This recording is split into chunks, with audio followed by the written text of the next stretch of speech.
ब्रजेश मिश्रा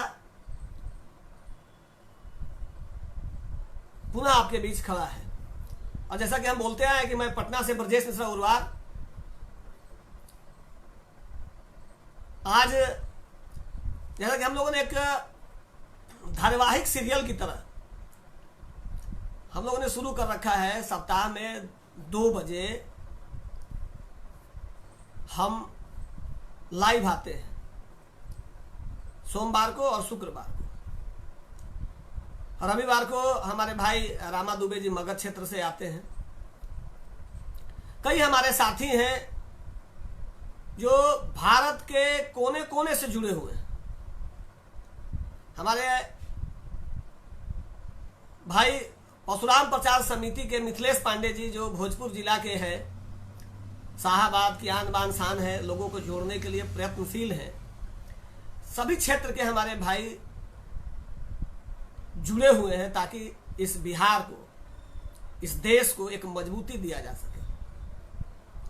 हम अपने गौरवशाली अतीत को वर्तमान और भविष्य के लिए मजबूती के साथ खड़ा कर सके।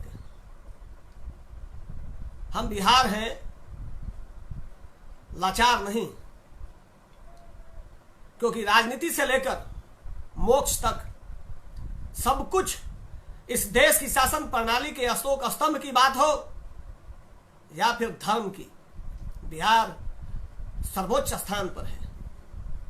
हमारी पहचान भले ही आज हत्या, बलात्कार, रंगदारी, डकैती, बेरोजगारी, प्रवासी मजदूर के लिए हो रहा हो, पर कुछ सच और भी है जिसको जानने की आवश्यकता है और दुनिया जानती है। लेकिन हम स्वयं बिहारी इस बात को मजबूती से नहीं रखते समाज के सामने। अरे हम वही बिहार है ना भैया, जिससे आज नासा पूरी दुनिया को दशा और दिशा देता है। उस नासा को भी शून्य देने वाला यह पवित्र बिहार को आप गुणगान नहीं करते। हम भूल गए हैं अपने आर्यभट्ट को, हम भूल गए हैं राजनीति के जनक आचार्य चाणक्य को, हम भूल गए हैं एक बेहतर शासन प्रणाली के सम्राट अशोक को, हम भूल गए हैं गया की उस मोक्ष की धरती को, हम भूल गए हैं शक्ति पीठ के पटन देवी सहित अन्य मंदिरों को। स्वाभाविक सी बात है, कष्ट तो होगा। आज बिहार और पूरा देश, जैसा कि आप सभी को पता है कि मैं केवल सच नाम की एक पत्रिका निकालता हूं, केवल सच टाइम्स भी, और एक केवल सच live.in करके पोर्टल भी चलाता हूं, और बहुत जल्द आपके सामने एक YouTube चैनल के रूप में भी लाऊंगा। और आपके हिस्से की, आपके उस दबे जुबान को एक मजबूत आवाज देने की कोशिश भी रहेगी, क्योंकि हमारा उद्देश्य चाणक्य नीति की तरह स्पष्ट है। हम सबका कल्याण चाहते हैं, सबका हित चाहते हैं, और जब सबका कल्याण और हित होगा तो स्वाभाविक सी बात है कि उसमें हमारा भी भविष्य सुरक्षित, संरक्षित और व्यवस्थित होगा। इस बात से इनकार नहीं किया जा सकता। आज जैसे ही ब्रजेश मिश्रा, रामा दुबे, विष्णुदत्त पाठक, जितेंद्र मिश्रा, अखिलेश पांडे, राकेश तिवारी, ब्रजेश शुक्ला जैसे लोग लाइव आते हैं तो बात हो रहा है, ब्राह्मणों के बारे में बात हो रहा है। नहीं, या आप मुगालते में ना रहे, हम बात कर रहे हैं समाज के हक और अधिकार की, और ब्राह्मण भी उसी समाज का एक महत्वपूर्ण हिस्सा है।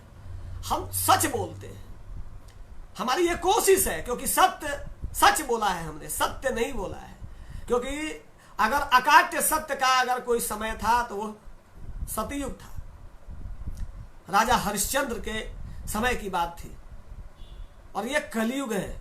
इसीलिए हमने सत्य को आज सच कहा है, क्योंकि आज सच कहना भी सतयुग के जैसा है। कमियां हमें हो सकती हैं, मैं ऐसा नहीं कहता कि मैं जो बोल रहा हूं वह हो, लेकिन इतना जरूर विश्वास दिलाता हूं कि उसमें मिलावट की गुंजाइश बहुत कम रहती है। क्योंकि हम बेबाकी से पत्रकारिता करते हैं, हम उस जमाने से पत्रकारिता करते आ रहे हैं जिस जमाने में लालू यादव के खिलाफ एक शब्द भी लिखना मौत को दावत देने जैसा माना जाता था। लेकिन मुझे कभी भी लालू के जंगल राज में भी कोई प्रताड़ना का दंश नहीं झेलना पड़ा। ये प्रभु की कृपा है। या फिर हम ये कह सकते हैं कि हम चाणक्य के उस राजनीति और कूटनीति के आसपास रहे हैं, इसलिए संभवतः हमारी लेखनी को कहीं ना कहीं दम दिया गया है, ताकत दी गई है। और हम सुशासन सरकार के भी दुश्मन नहीं, बल्कि हम तो आईना दिखाने का काम कर रहे हैं और हम आईना दिखाने का काम आजीवन करते रहेंगे, क्योंकि हम पत्रकारिता के क्षेत्र में है और वर्णों में ब्राह्मण है। इसलिए समाज का नेतृत्व, समाज के विकास और उत्थान में भूमिका को सिद्ध करने के लिए यह प्रयास प्रारंभ किया है। और अब यह कारवां, आपको यह जानकर खुशी होगी कि अब बिहार के 30 जिले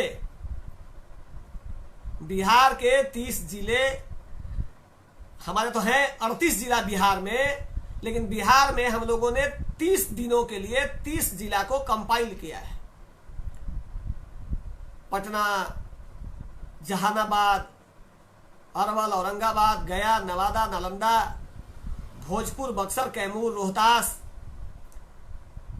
लखीसराय, बेगूसराय, खगड़िया, जमुई, मुंगेर, भागलपुर, बांका, कटिहार, पूर्णिया, अररिया, किशनगंज, मधेपुरा, सहरसा, सुपौल,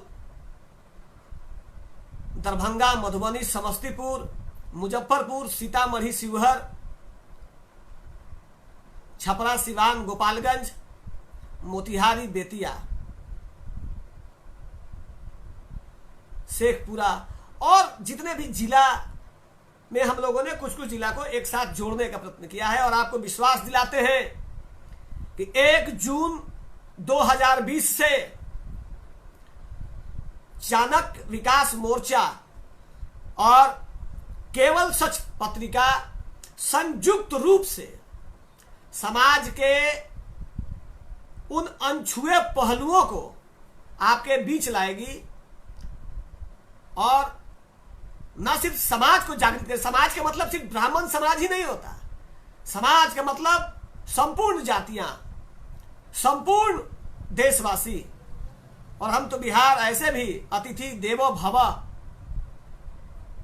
के पूजक हैं और हम हमेशा अतिथियों का स्वागत करते हैं। मैंने आज एक लेख आपके समक्ष रखा है अपने फेसबुक पेज से, एडिटर ब्रजेश मिश्रा के पेज से, और चाणक्य विकास मोर्चा के पेज पर भी वो हम डालेंगे।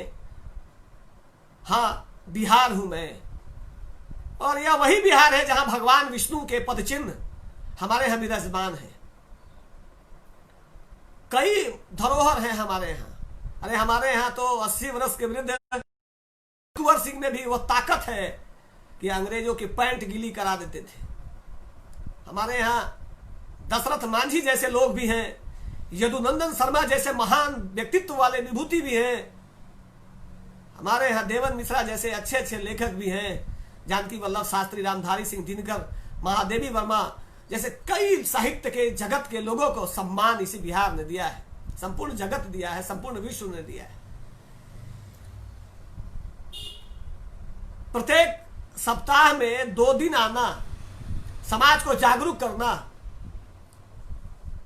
लोगों को लगता है यह बड़ा चुनौतीपूर्ण है, लेकिन मुझे नहीं लगता। बल्कि मुझे विश्वास आप नहीं करेंगे, और खुद मुझे भी इस बात का विश्वास नहीं होता कि मेरे जैसा अनपढ़ व्यक्ति, मेरे जैसा नासमझ व्यक्ति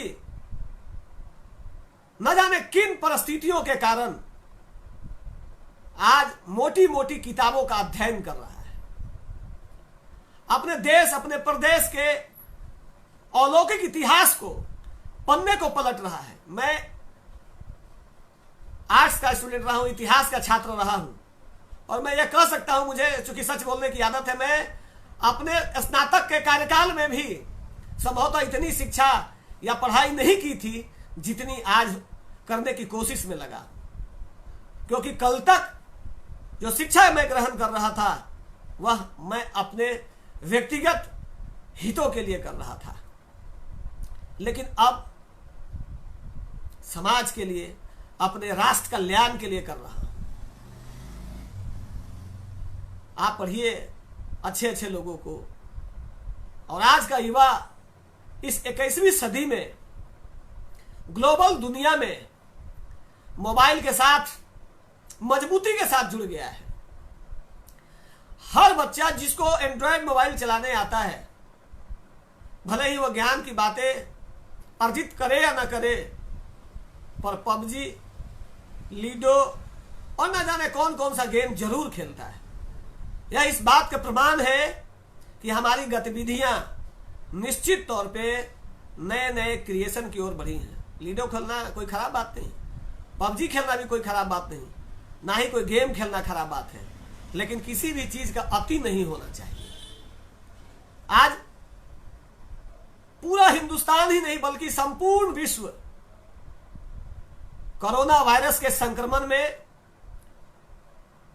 इस प्रकार संक्रमित हुआ है कि वह धीरे धीरे सनातन धर्म की ओर लौट रहा है। आप जरा सोचिए कि सनातन धर्म पर बात करने वाले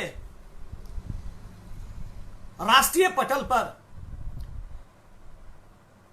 स्थापित करने का प्रयत्न करने का जो प्रयास हम युवाओं ने प्रारंभ किया है, निश्चित तौर पर हम वो करेंगे।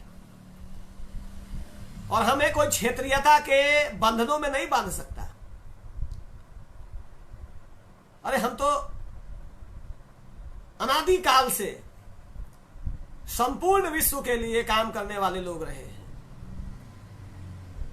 और हमारी ख्याति गांव के चौपाल से लेकर उच्च सदन के हर स्थल पर काम किया है।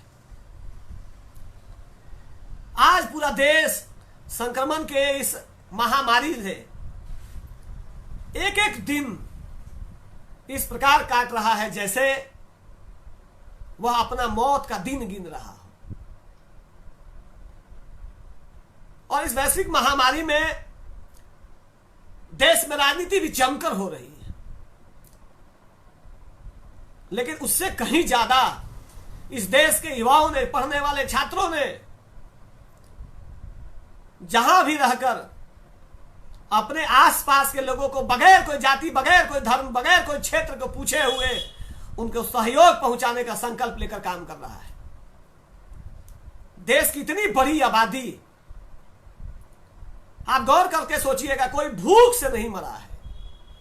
कुछ लोगों की बात अगर छोड़ दे तो निश्चित तौर पर इस देश का युवाओं ने एक दायित्व उठा लिया है कि इस विषम परिस्थिति में देश का सिर झुकने नहीं देंगे। भले ही हम 2 रोटी कम खाकर अपने मित्र को जीवित रखने का प्रयास में हम पीछे नहीं हटेंगे। कोरोना वायरस आज बिहार में, क्योंकि मैं बिहारी हूं और मुझे गर्व है इस बात का कि मैं उस बिहार से आता हूं जिस बिहार का स्तंभ भारत की पहचान है। राष्ट्रीय पटल पे हर उस लेटर पैड पे जो आदेश फरमान की तरह साबित हो, जिसके आदेश जन कल्याण के लिए उपयोगी हो, उस स्तंभ का यह पवित्र धरती बिहार पूरे भारत को एक सूत्र में बांधने पर काम करता है। हमारे देश का युवा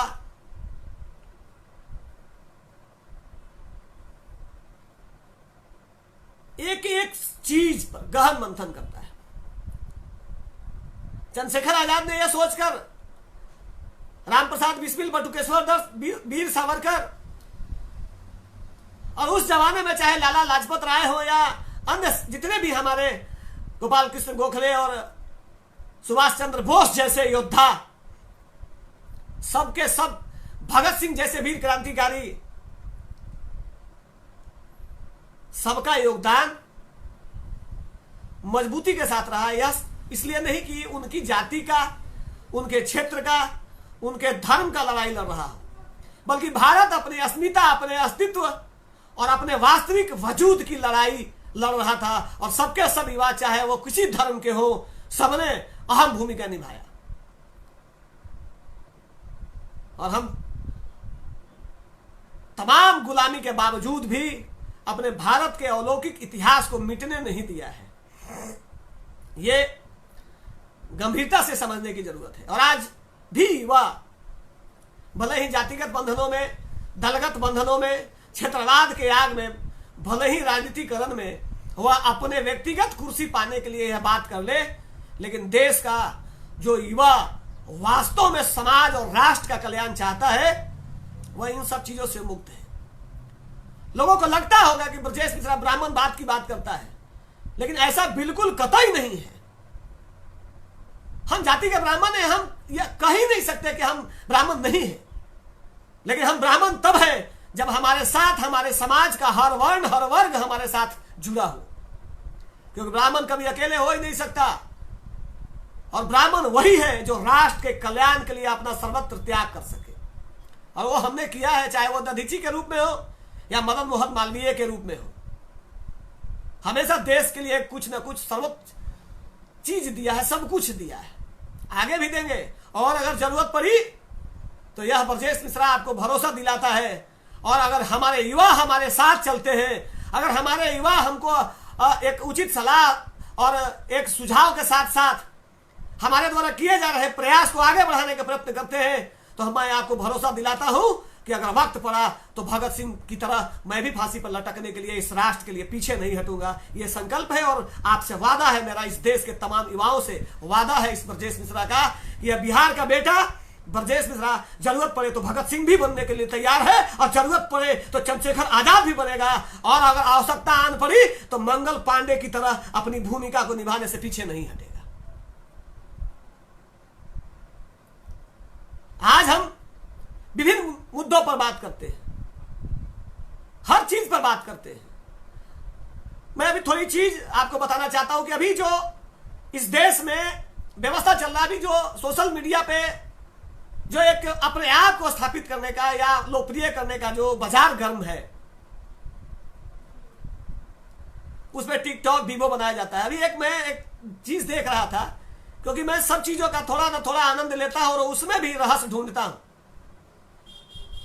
कोरोना पर एक व्यक्ति ने इस तरीके का सकारात्मक सोच रखा कि कोरोना तेरी इतनी औकात नहीं कि तू भारत के युवाओं के भविष्य को कुचल देगा। आज भी हमारे वृद्ध के अंदर, चाहे वो 80 वर्ष का हो या 90 वर्ष का, उससे कोरोना से भी बड़ी से बड़ी ताकत से लड़ने का हौसला उसके पास मौजूद है और वह बुलंद है। और इसके बावजूद भी हमारे देश की इतनी संख्या है, जैसा कि उस एक टिकटॉक में आया है, मैंने देखा है उसको, बड़ा मुझे तो वो एक मतलब व्यंग की तरह ही लगा। लेकिन अगर आप इस बात को भी अगर समझते हैं, अगर भी बढ़ जाए, हमारे देश की जो आबादी है 37 वर्ष लगेंगे। अगर एक दिन में 1 लाख भी हमारे यहां अगर कोई मरता है तो महीने के 30 दिन में 30 लाख, साल में 12 या 36, यानी कि 3 करोड़ 60 लाख, लगभग 37 साल का सफर कोरोना को तय करना पड़ेगा। लेकिन ऐसा होने वाला नहीं है। भले ही उस व्यक्ति ने मजाक में यह बात कह दिया हो, लेकिन बात बड़ी गंभीरता से कही है। हमारे देश का जो संवैधानिक ढांचा है, हमारा जो देश का संविधान है, हम जिसमें विश्वास करते हैं, हम उस पर भी पहल करें। हम अपने संविधान के प्रति कहां आस्था रखते हैं, हम संविधान के चीजों को कहां सही ढंग से अवलोकन करते हैं। भीमराव अंबेडकर ने भी यह नहीं सोचा होगा कि जिनके लिए वह ताकत के साथ संविधान में आरक्षण जैसी व्यवस्था को 10 साल के लिए बनाया है, वो बढ़ते बढ़ते 73 साल पहुंच जाएगा। कभी आरक्षण का लाभ लेकर भीमराव अंबेडकर की पहचान नहीं बनी है। या इस देश के जितने भी, जिस वर्ण का, जिसको हम लोग आज छुआछूत की बात करते हैं, शूद्र मानते हैं, जिनको हम लोग SC ST कहते हैं, एक से एक विद्वान बने, आरक्षण के दम पर नहीं बने। उनके अंदर प्रतिभा थी, योग्यता थी, दक्षता थी। लेकिन आज कुछ राजनेताओं के गंदी राजनीति की वजह से, क्षेत्रीय राजनीति के वजूद के दम पर राष्ट्र के पतन को, राष्ट्रीयता, एकता को, राष्ट्र के एकता, अखंडता को खंडित करने का प्रयास कर रहा है। हमें अपने संविधान के हर चीज पर गहन अध्ययन करने की आवश्यकता है। बहुत कुछ दिया है इस संविधान में, लेकिन ना ही इसके दिशा में कोई जागरूकता अभियान चलाया जाता, ना ही संविधान के मौलिक अधिकारों का अध्ययन आम जनता भी करना चाहती है। हमने तो सिर्फ संविधान के अनुच्छेद 19 को ही पढ़ा है। हर व्यक्ति की अभिव्यक्ति है, उस बात को आजादी है कि वह बोलने के क्रम में किसी के बारे में, किसी के विषय में कुछ भी बोल सकता है। ये आजादी इस देश ने दिया है, इस संविधान ने दिया है। तो संविधान ने बहुत कुछ दिया है, उसका अध्ययन क्यों नहीं करते? और शिक्षा हमारे देश का मूल रीढ़ है। हम युवाओं का वजूद इसीलिए पूरे दुनिया में इसलिए विश्वव्याप्त है, हमें दुनिया में इसलिए पूजा जाता है कि हमारे यहाँ का युवा अपने प्रतिभा के दम पर देश के विभिन्न राष्ट्रों में अपना लोहा मनवाता है। वो आरक्षण के दम पर नहीं है। और मैं ये नहीं कहता कि आरक्षण क्या है क्या नहीं है, मैं इन विषयों पर विशेष अभी ध्यान नहीं देना चाहता, क्योंकि ये तो योग्यता और दक्षता पर एक ग्रहण जैसा है। जैसे चंद्र ग्रहण लगता है, सूर्य ग्रहण लगता है, एक योग्य व्यक्ति के ऊपर ग्रहण का नाम आरक्षण है। इस बात को समझना चाहिए। हमारे देश के युवाओं को राष्ट्र के जितने भी नेता हैं, किसी भी बड़े दल के नेता हो या क्षेत्रीय दल, उनकी भले ही क्षेत्र में उनकी एक पहचान हो, लेकिन उनका भी महत्वाकांक्षा राष्ट्रीय पटल पे आने का है, क्योंकि राष्ट्र ही मुकुट है हमारा और हम अपने राष्ट्र के लिए बेहतरीन ढंग से काम कर सकते हैं और राष्ट्रीय एकता का परिचय दे सकते हैं। भगवान परशुराम का नाम लेते ही हमको ब्राह्मण से जोड़ा जाता है, ऐसा नहीं है। भगवान श्री राम क्षत्रिय थे, भगवान श्री कृष्ण यदुवंश में आए थे, लेकिन अगर आप गौर करके देखेंगे बहुत सारी चीजें हो जाती है, बात विवाद बढ़ने लगता है। लेकिन भगवान परशुराम तो एक संदेश देने आए थे कि ज्ञानी व्यक्ति जिसके अंदर ज्ञान है, शैक्षणिक योग्यता है, उसका ताकत शैक्षणिक स्तर पर होता ही होता है। जब पढ़ा लिखा शैक्षणिक व्यक्ति अपनी राष्ट्र की एकता अखंडता के लिए हथियार उठा ले तो परशुराम जैसा रिकॉर्ड बनाता है। इस बात का नाम है भगवान परशुराम। हमारे प्रांजल पाठक जी जुड़े हुए हैं, वो कई तरह के बात भी बता रहे हैं, जो सेकुलरिज्म की भी बात उन्होंने भी कहा। देखिए, इन सब चीजों पर क्या टीका टिप्पणी करना है। पेशे से पत्रकार होने के नाते आपको विश्वास नहीं होगा, केवल सच पत्रिका भले ही ब्रजेश मिश्रा संपादक हो, लेकिन शायद ही भारत का कोई ऐसी एक जाति नहीं होगा, कोई ऐसा धर्म नहीं होगा जिसका बंदा केवल सच का प्रतिनिधि ना हो। यही तो हमारी पहचान है, केवल सच की। और यही पहचान है हमारे चाणक्य विकास मोर्चा की कि हम सर्वे भवन्तु सुखिनः की बात करते हैं। हर चीज को जाति से जोड़ना उचित नहीं है। और हर व्यक्ति मैं अपने घर का मुखिया हूं, मेरे पत्नी मेरे बच्चे मुझ पर आश्रित है, और मैं अपने परिवार की अगर बात कर रहा हूं तो इसमें कोई पाप नहीं करता। और हमारा परिवार जिस जाति से आता है वो ब्राह्मण है, और हम ब्राह्मण के कल्याण की अगर बात करते हैं, यह गुनाह नहीं है हमारा। और ये सेकुलरिज्म जो सोचने वाले लोग हैं सोचते रहे, हम ब्राह्मण होकर अगर किसी दूसरे जाति पर प्रहार करें, गंदा व्यवहार करें, उस पर अत्याचार करें, उनके साथ अभद्र टीका टिप्पणी करें, उनके जाति सूचक शब्दों पर प्रयोग करें, तो हम ब्राह्मण हो ही नहीं सकते। क्योंकि ब्रह्मत्व यह नहीं सिखलाता कि अपने सामने वाले व्यक्ति का गंदे तरीके से पेश आया जाए। ब्राह्मण मजबूर होने के बाद भी, क्योंकि वह शिक्षा को महत्व देता है, उस पर काम करता है। और आज यह देश संक्रमण के दौर से जो गुजर रहा है, कोरोना के आतंक से, बहुत टीका टिप्पणी चल रहा है। हो सकता है नरेंद्र मोदी जी से अच्छे काम हो रहे हैं तो कुछ गलत निर्णय भी हो जाए, लेकिन इसका मतलब यह नहीं कि इस देश के विषम परिस्थिति में अपने देश के चौकीदार को हम लोग एक किनारे कर दें। मैं भी बोलता हूं, मैं भी लिखता हूं, मोदी जी पर भी प्रहार करता हूं, नीतीश पर भी प्रहार करता हूं, लेकिन विषम परिस्थिति में जब राष्ट्रीय एकता और अखंडता की बात हो और प्रदेश में मानव कल्याण की अगर बात हो, तो हमें किसी सरकार से कोई दुश्मनी नहीं, बल्कि हम उनके साथ इस विपरीत परिस्थिति में कंधा से कंधा मिलाकर चलने की बात करते हैं। और जो हिंदू मुस्लिम का खेल जो खेलने वाले जो लोग हैं, हर मुद्दे पर हिंदू और मुसलमान पर चले आते हैं, तो आप इस मुगालते में ना रहे कि यह देश पर कोई आसानी से कोई कब्जा कर लेगा और 15 मिनट का हम समय दे देंगे तो आप भारत को खत्म कर दीजिएगा। आपको तो बहुत समय मिला था शाहीन बाग में, बहुत लंबा समय मिला शाहीन बाग में, कुछ नहीं कर सके। अंततोगत्वा एक छोटी सी बीमारी, छोटी इसलिए बोल रहा हूं कि अगर हम लोग सजग हैं तो हम लोग निश्चित तौर पे कोरोना को लात मारकर बाहर भगा देंगे, और भगा भी रहे हैं। दूसरे देशों के मुकाबले हम अपने सनातन धर्म और अपने सरकार के प्रयास के दम पर और अपने श्रम, धैर्य और विचार पर कोरोना को हम लोग नियंत्रण में कर रखा है।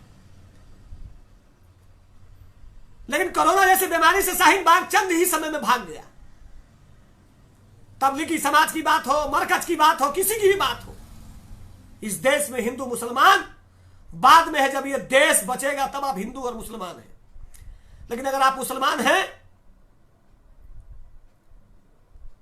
तो आपको यह बात समझना चाहिए कि अगर यह देश, जो आज भी आप स्वयं मानते हैं कि हम 15 करोड़ हैं, जिसको बोलता है ना कि 15 करोड़ है, ये 100 करोड़ है, तो ये भाषा नहीं चलेगा इस देश में। ये देश उन तमाम योगी तपस्वियों का है, आदि शंकराचार्य का है, धर्म और अध्यात्म का है, गुरुकुल का है। इतनी आसानी से हमारा वजूद नहीं मिट सकता। बहुत लोग आए वजूद मिटाने, पुर्तगाल से, डच से, मुगल से और अंग्रेज भी। कुछ नहीं होने वाला। यह देश मजबूत स्थिति में था, है और रहेगा। परंतु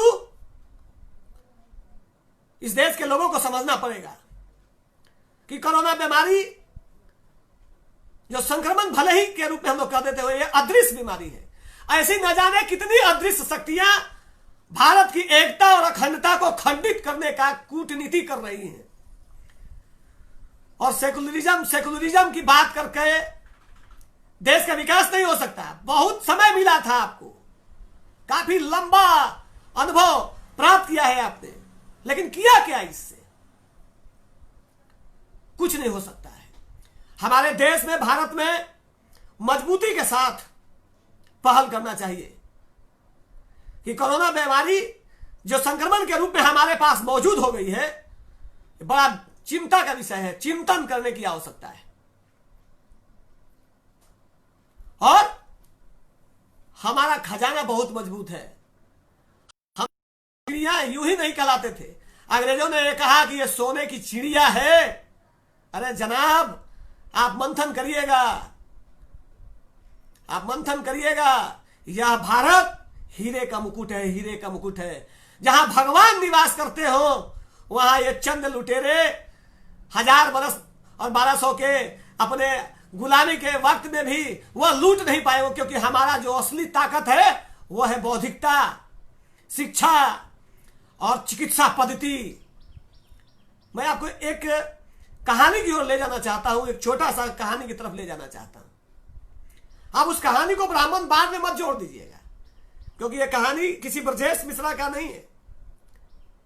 और हो सकता है कि आप ब्राह्मण से इत्तेफाक रखते हो या नहीं रखते हो, यह आपका मसला है। लेकिन एक बात का ध्यान आकृष्ट कराना चाहते हैं कि हम भारत का शिक्षा और चिकित्सा कितना सुदृढ़ और मजबूत रहा है, इस पर एक छोटा सा बात आपको बताना चाहता हूं। आप भले ही हो सकता है कि यदुनंदन शर्मा जी को नहीं जानते हो, यह हो सकता है आपको कि टाइटल की वजह से बहुत से लोग बहुत चीज नहीं समझ पाते हो। इसका मतलब यह नहीं कि किसी व्यक्ति की कृति को आप ऐसे ही दबा देंगे।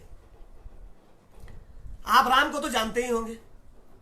राम, मैं उस राम की बात कर रहा हूं जो भगवान है, मर्यादा पुरुषोत्तम राम है, मैं उनकी बात कर रहा हूं। मर्यादा पुरुषोत्तम राम को अगर आप जानते होंगे और मानते होंगे तो आप कृष्ण को भी जरूर मानते होंगे। और अभी जो दौर चल रहा है कलयुग में, भगवान श्री कृष्ण के भागवत गीता में लिखे हुए हर चीजों का आप अनुसरण भी कर रहे होंगे और बहुत सारी चीजें कलयुग में आपको मिल भी रही होंगी।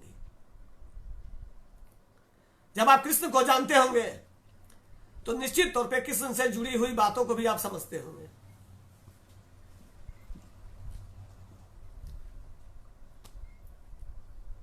भगवान श्री कृष्ण के पुत्र सांब, नाम सुना होगा आपने, और अगर नाम नहीं सुना होगा तो आप निश्चित तौर पर पढ़िए, और गूगल तो सब कुछ बताता है। सांब कृष्ण भगवान के पुत्र के बारे में पढ़िए, आपको जानकारी मिलेगी। यह कोरोना जो संक्रमण है, इससे भी बड़ा संक्रमण प्रभु श्री कृष्ण के समय में उनके ही पुत्र को हो गया था। उसका नाम था कुष्ठ रोग, जिसको लोग कहते हैं कोढ़ी फूटना, जिसे लोग छुआछूत मानते थे, उससे अलग रहते थे। कोरोना उसी तरीके का है ना भैया। यह कोरोना उससे ज्यादा खतरनाक है क्या? आज भी अगर किसी को कुष्ठ रोग हो जाए, आपको जानकारी हो, तो आप उससे दूरी बना लेते हैं। लेकिन आज कोरोना के संक्रमण के समय में आप दूरी इसलिए नहीं बना रहे हैं कि यह कुष्ठ रोग से ग्रसित है, बल्कि यह संक्रमण किसी दूसरे को ना फैले, उससे बचना चाहते हैं। भगवान श्री कृष्ण के पुत्र सांब के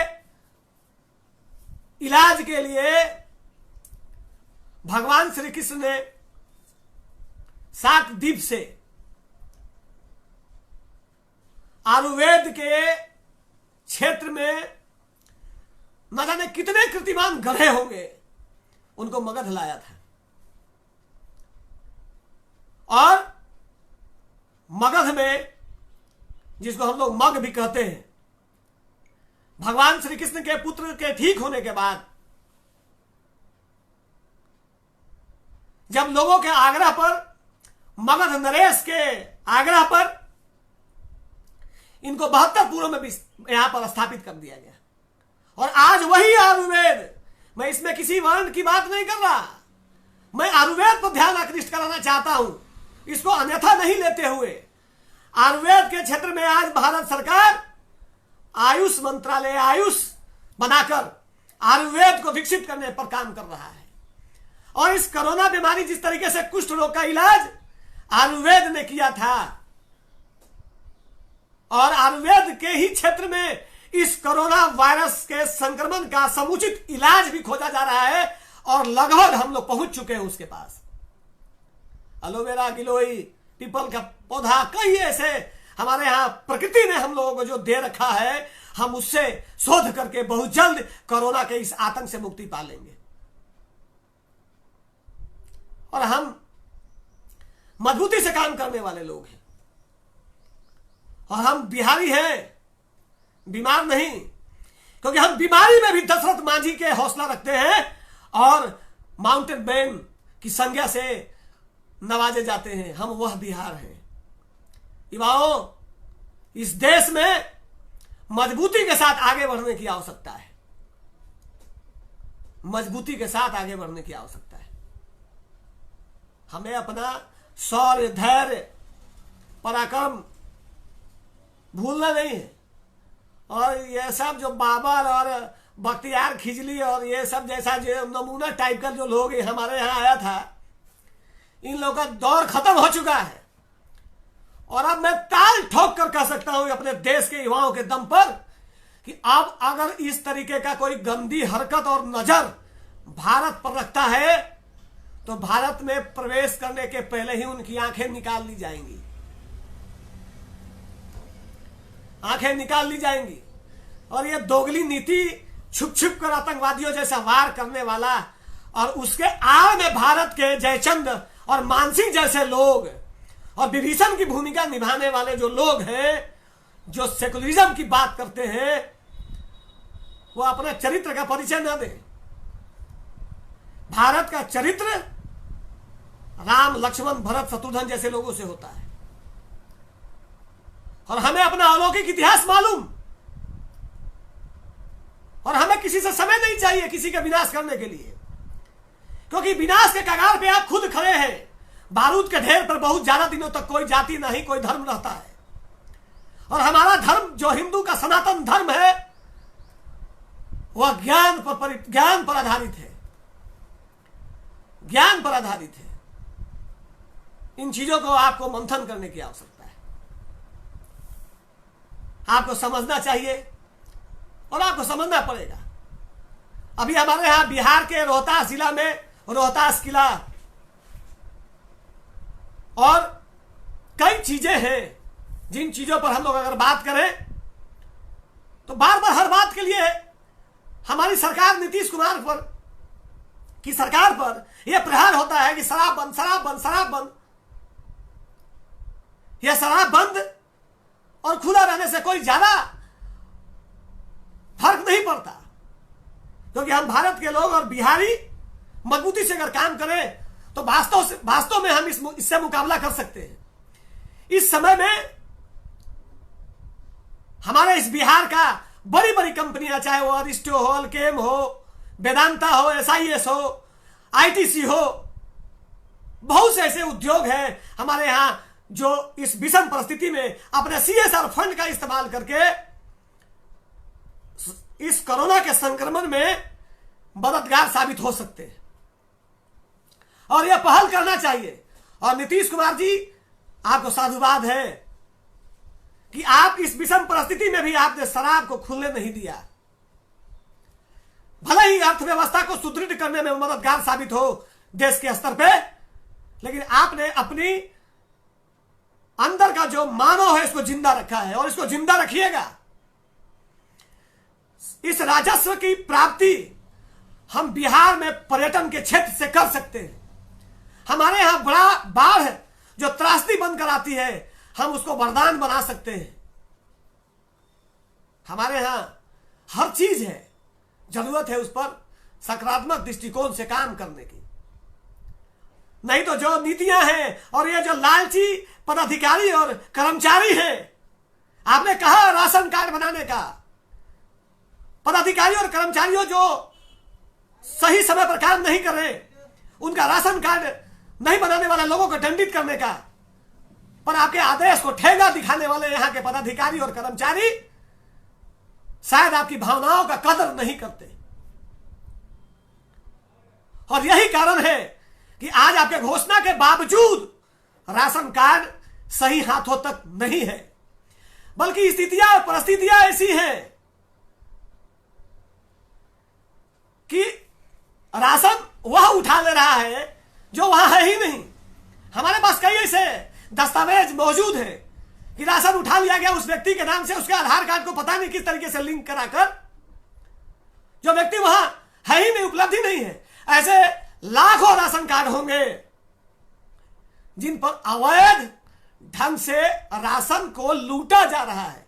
आप भले ही राशन पहुंचाना चाहते हैं आम जन तक, पर ये चंद लुटेरे जो पदाधिकारी और कर्मचारी के रूप में जोक की तरह सट चुके हैं, इस पर ध्यान देने की आवश्यकता है। और हमारा यह गौरवशाली बिहार का रोहतास जिला में मैंने पहले ही बताया था कि रोहतास जिला में भगवान परशुराम जी का एक मंदिर बनना तय है। मंदिर का बहुत ज्यादा काम हो चुका है, पर कुछ परिस्थितियां और कुछ वातावरण की वजह से हमारे भगवान परशुराम, जो भगवान विष्णु के छठे अवतार हैं, वहां मूर्ति की स्थापना अभी नहीं हो पाई है और मंदिर का प्लास्टर हो, सौंदर्यीकरण हो, वह नहीं हो पाया है। तो यह कर्तव्य बनता है हम बिहारियों का, इस देश के तमाम परशुराम के वंशजों का। और इस देश के परशुराम के वंशज सिर्फ ब्राह्मण ही नहीं, हर वह व्यक्ति है जो धर्म अध्यात्म को महत्व देता है। भगवान किसी जाति और किसी बिरादरी तक ही सीमित निहित नहीं होते। भगवान को हम अगर यदुवंश मान लें, अगर राम को हम क्षत्रिय मान लें, तो हम उनकी पूजा नहीं करें क्योंकि हम तो ब्राह्मण हैं। भगवान भगवान होता है और भक्त उनका असली यजमान होता है। इसलिए हम लोगों का संकल्प लेकर काम करना पड़ेगा कि भगवान परशुराम जी की मूर्ति की स्थापना शाहाबाद जो ऋषि मुनियों का रहा है। बक्सर को कौन नहीं जानता, शाहबाद भोजपुर को, कैमूर को कौन नहीं जानता। कैमूर में जो मंदिर है हमारी माता का, रोहतास में जो मंदिर है हमारी माता का, इन सब चीजों पर ध्यान देने की जरूरत है। मां मुंडेश्वरी को कौन पूजा करने अर्चना नहीं जाता, लेकिन हमारे बिहार में और बिहार के युवा, इसी बिहार पे मैं आपको थोड़ा प्रकाश डालता हूं कि हमारा बिहार बिल्कुल मजबूत है, सुदृढ़ है, ताकतवर है। हमें जरूरत है मजबूती के साथ राष्ट्रीय पटल पे अपने पहचान को फिर से निखारने की। योगी जी अगर किसी चीज का नाम बदलते हैं तो लोग कहते हैं कि मुस्लिम था इसलिए नाम बदल दिया। अरे ये हमारा अलौकिक भारत है, आदि शंकराचार्य का भारत है, ये द्रोणाचार्य का भारत है, ये रामकृष्ण और परशुराम का भारत है। यहां बख्तियार खिचड़ी के नाम से रेलवे स्टेशन नहीं होना चाहिए। यह दिशा में तो प्रयास होना ही चाहिए। बख्तियार खिचड़ी हमारे देश में कोई ज्ञान स्थापित करने नहीं आया था, कोई ज्ञान अर्जित करने भी नहीं आया था। यह देश के लूटने वाले कौम थे और लुटेरे के नाम पर इस देश का ना कोई सड़क हो, ना ही कोई प्लेटफार्म हो, ना ही कोई स्टेशन हो, ना ही कोई स्थल हो। इस बात में अगर कोई हिम्मत जुटाकर काम कर रहा है तो योगी आदित्यनाथ जी आपका सलाम करता है ब्रजेश मिश्रा। और देश के पत्रकारों पर अगर धर्म की बात करता है, अध्यात्म की बात करता है, साधुओं की हत्या पर अगर बात करता है तो आप उसको एक सिरे से खारिज नहीं कर सकते। अगर अर्णव गोस्वामी ने अगर कोई मुद्दा उठाया है तो आप मुद्दे की गंभीरता को पकड़िए। अगर पत्रकारिता अगर गलत दिशा में जा रहा है तो दंडित भी कीजिए, कोई नहीं रोकता आपको।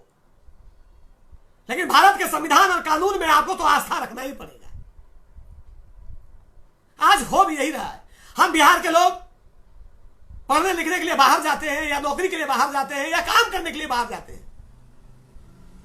बिहार की छवि भारत के दूसरे बनाने के लिए नीतीश कुमार हर राज्य में नहीं जाएंगे,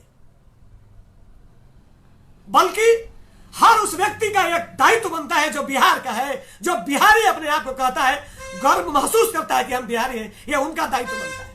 मैंने यह महसूस किया, मैं पत्रकारिता के क्रम में देश के कोने कोने में जाता हूं, गौर करता हूं कि बिहार से जैसे ही आप बाहर जाते हैं, अगर आप पटना से दिल्ली की दिशा में बढ़े, क्योंकि मुगलसराय के बाद ही दिल्ली हो, मुंबई हो, बड़ी बड़े शहरों में आप जाते हैं, जैसे ही आप मुगलसराय पहुंचते हैं, आप वहां से आपकी यात्रा स्टार्ट हो जाती है कि बिहार खराब है, बिहार गंदा है, बिहार ये है, बिहार वो है। जैसे ही आप आसनसोल के आसपास पहुंचते हैं, बिहार की सारी गंदगी आपको याद आने लगती है। अच्छाइयां किसी बंद बक्से में ताला मार कर रख दिया जाता है। झारखंड की ओर बढ़ने लगते हैं तो हमें अपने बिहार का सारा प्रतिभा धूमिल कर देते हैं। और जब कोरोना वायरस या कोई बड़ा विपदा आ जाए तो अपना घर याद आने लगता है, अपना बिहार याद आने लगता है। आज जो मजदूर आ रहे हैं इस देश के किसी भी कोने से हमारे बिहार में, मैंने भी नीतीश कुमार पर तल्ख टिप्पणी की है, लेकिन इसका मतलब यह नहीं कि सरकार के अच्छे पक्ष को भी नकार दिया जाए। अगर हमारे बिहार में जो प्रवासी मजदूर और जो छात्र आ रहे हैं, आज जो कोरोना का सुबह का आंकड़ा है वो 700 से पार कर गया है। कहां थे हम?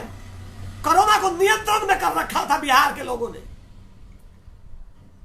इसलिए जो भी प्रवासी मजदूर भाई हैं, जो भी श्रमिक भाई हैं, वो चंद सरकार के 1000 रुपए के चक्कर में रहने के बजाय कोरोना के संक्रमण से लड़ने की आवश्यकता है। अगर सरकार ने कहा है कि दूरी बना के रखें, तो इसमें कोई जाजिया टैक्स नहीं लग रहा है। मास्क लगा के रखें। आप कहेंगे कि आप मास्क नहीं लगाते। मैं अपने कार्यालय में हूं और मैं कार्यालय से बाहर जाता तो बिल्कुल मास्क लगाता हूं, हर चीज का पालन करता हूं जो सरकार का दिशा और निर्देश है। लॉकडाउन में भी मैं अगर मोटरसाइकिल चलाकर बाहर गया तो हेलमेट लगा कर गया, अगर कार चलाकर गया तो सीट बेल्ट बांध कर गया, क्योंकि भारत का कानून, भारत का संविधान यह आपको नहीं कहता है कि आप देश के विषम परिस्थिति में, विपरीत परिस्थिति में प्रशासनिक व्यवस्था को ठेंगा दिखाइए। और इस देश का युवाओं को बड़े फैसले लेने होंगे, मजबूती से लेने होंगे, जाति से ऊपर उठकर लेने होंगे, धर्म से ऊपर उठकर लेने होंगे। और हम तो पत्रकारिता करते हैं भैया, और हमारे जैसे छोटे मोटे कई पत्रकार हैं, बड़ी संख्या में पत्रकार हैं, लेकिन जो ये इस देश के जो सिरमौर पत्रकार हैं उनसे भी आग्रह है कि हम किसी भी मुद्दे को, जो नकारात्मक मुद्दा है, उसको बहुत घसीटते हैं हम लोग, उसको बार बार लाते हैं समाज के पटल पर, लेकिन जो सकारात्मक पक्ष होता है, जो हमारा आधार है इस देश के बुनियाद का, हम उस पर ज्यादा देर नहीं चर्चा करते। हम डिबेट में 4 लोगों को, 5 लोगों को बुलाते हैं, और यह प्रयास होता है कि किसी एक दल को या किसी एक धर्म को हम लोग नीचा दिखाएं। यह पत्रकारिता बिल्कुल ही देश पर के स्तर पर नहीं होना चाहिए। अरे कौन नहीं जानता इस देश के अंदर क्या चल रहा है। इस देश के भीतर हमारे जो शहीद जवान मारे जाते हैं, ये पाकिस्तान और चीन का जो अंदरूनी राजनीति है, उससे ज्यादा अगर हम समस्या से ग्रसित हैं तो अपने देश के भीतर छिपे हुए विभीषण और जयचंद मानसिंह जैसे लोगों से। नहीं तो किसकी क्या औकात कि हमारे देश के एक सैनिक को कोई हाथ लगा दे। अरे मर्द हो तो सामने से मुकाबला करो, हमारे ही घर में छुपकर, भले ही वह घर मुस्लिम का हो, क्योंकि जम्मू कश्मीर में अब कश्मीरी पंडित के हटने के बाद वह कंप्लीट मुस्लिमों का गढ़ है, गढ़। घर में चाहे जिस परिस्थिति में आतंकवादी आपके यहां छुपता हो, चाहे आपको डरा कर ही क्यों नहीं छुपता हो, तो शहादत दीजिए ना आप इस देश के मुकुट हैं। जम्मू कश्मीर इस देश का बैकुंठ धाम है, और आप बैकुंठ धाम को कलंकित और लज्जित कर रहे हैं, शर्मसार कर रहे हैं, लहूलुहान कर रहे हैं। अगर इस देश का युवा अगर ठान लिया कि एक बार आर पार हो जाए, तो मैं दावे के साथ कहता हूं कि हथियार AK-47 इंसास जैसे हथियारों को दरकिनार कर दीजिए। इस पंच से, इस मुक्के से इस देश का युवा, चाहे वो हिंदू हो, मुसलमान हो, सिख हो, ईसाई हो, किसी जाति का हो, इस मुक्के से मारकर उनको शहीद कर देगा, उनको शहादत दे देगा। शहीद इसलिए कहा क्योंकि वो भी अपने देश के लिए लड़ रहे हैं, ऐसा कहते हैं। लेकिन आतंकवादी किसके लिए लड़ते हैं? आतंकवादी को पकड़ा जाए तो उसको ऐसा कहा जाता है जैसे वो लग रहा है कि वो भगत सिंह हो। साला इस देश को बर्बाद करने वाले चंडाल लोग। और आप कहते हैं कि इनको पकड़ लिया गया, एक शिक्षक थे। हत्यारा किसी भी पद का नहीं होता, वो हत्यारा है। और मेरा अगर समय आए और हम जैसे युवाओं का अगर नेतृत्व, अगर कभी मौका मिले, तो बात नहीं होगी, मुलाकात भी नहीं होगी, एक बार में फाइनल मैच होगा। फाइनल मैच होगा, या तुम रहो या फिर हम रहे। ये रोज रोज हमारे भाइयों को जो मारकर शहादत वाली स्थिति बना दी जाती है, और हम वंदे मातरम, भारत माता की जय, जब तक सूरज चांद रहेगा, भारत तेरा नाम रहेगा, करते करते अब जुबान थकने लगी है। इस देश के युवाओं को मजाक में ना लें आप। और बार बार कह रहा हूं कि चाणक्य विकास मोर्चा कोई ब्राह्मण का संगठन नहीं, बल्कि चाणक्य विकास मोर्चा युवाओं के बीच की एक क्रांति का नाम है। और इस देश में एक नई क्रांति का नींव चाणक्य विकास मोर्चा ने रख दी है, और बहुत जल्द देश के पटल पर हर राज्यों में इसको दिखाई देगा। हैदराबाद में रहने वाले हमारे राकेश पांडे जी हों, या फिर लुधियाना में रहने वाले हमारे बैद्यनाथ मिश्रा जी, हमारे साथ जुड़े हुए देश के कोने कोने से लोगों का संवाद आने लगा है। एक शक्ति अर्जित होने, हम अपनी शक्ति का प्रयोग ब्राह्मणवाद में नहीं खत्म करेंगे, बल्कि राष्ट्रवाद ही हमारा मुख्य लक्ष्य है। राष्ट्र से बड़ा कोई नहीं, लेकिन अपने परिवार के हिस्से की भी बात करें तो इसमें भी हर्ज नहीं। आप पढ़ाई लिखाई कर रहे हैं, आप श्रमिक हैं, आप किसी भी जाति को हो, आप बाहर गए हैं काम करने के लिए, किसके लिए गए? अपने परिवार के लिए। उस परिवार का जाति होगा, आप जिस जाति से आते होंगे वो परिवार आपकी जाति के रूप में आ गया। जाति अगर परिवार के हितों की रक्षा के लिए अगर कोई कुछ करना चाहता है, इसमें नाराजगी नहीं होनी चाहिए। और मैं दावे के साथ कह सकता हूं और ताल ठोक कर कह सकता हूं, एक व्यक्ति, एक ब्राह्मण का उदाहरण नहीं मिलेगा आपको जिसके कारण से देश शर्मसार हुआ हो, क्योंकि हम ये काम नहीं करते। और जो गंदे लोग हैं हमारे भी समाज के, उनकी प्राथमिकता नहीं देते। और आप गौर करके देखिएगा कि हम लोग आपस में ही लड़ रहे हैं। अभी एक कोच में मुझे एक जानकारी मिली कि एक कोच में एक विधवा महिला, मैं उस गांव का नाम नहीं लेना चाहता क्योंकि उसको और समस्या ना हो, कोच में एक विधवा महिला और उसके बच्चियों के साथ अत्याचार हो रहा है।